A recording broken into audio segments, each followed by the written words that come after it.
Μην αναβάλεις τίποτα για αύριο, γιατί το κάθε αύριο ακολουθείται από άλλο αύριο.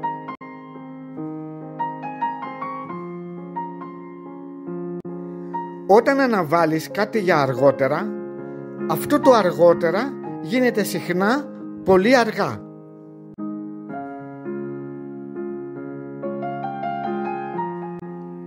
Η δουλειά που συνεχώς αναβάλλεται δεν τελειώνει ποτέ.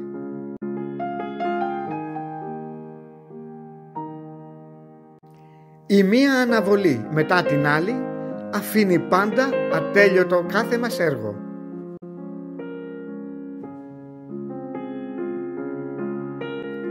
Κάποια μέρα θα ξυπνήσεις και θα δεις πως δεν σου έχει μείνει άλλος χρόνος για να κάνεις αυτά που πάντα ήθελες να κάνεις. Κάνε τα σήμερα, τώρα.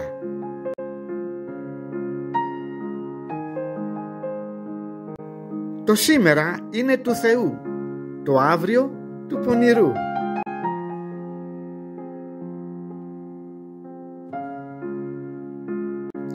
Η πιο επικίνδυνη αναβολή με αιώνιες συνέπειες για κάθε άνθρωπο είναι η αναβολή της μετάνοιας και σωτηρίας.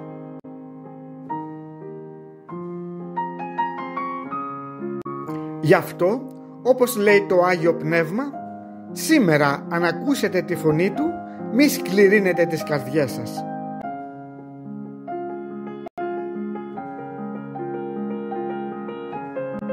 Ορίστε λοιπόν, τώρα είναι ο καιρός που είναι ανοιχτή η πόρτα. Τώρα είναι η ημέρα που προσφέρεται η σωτηρία.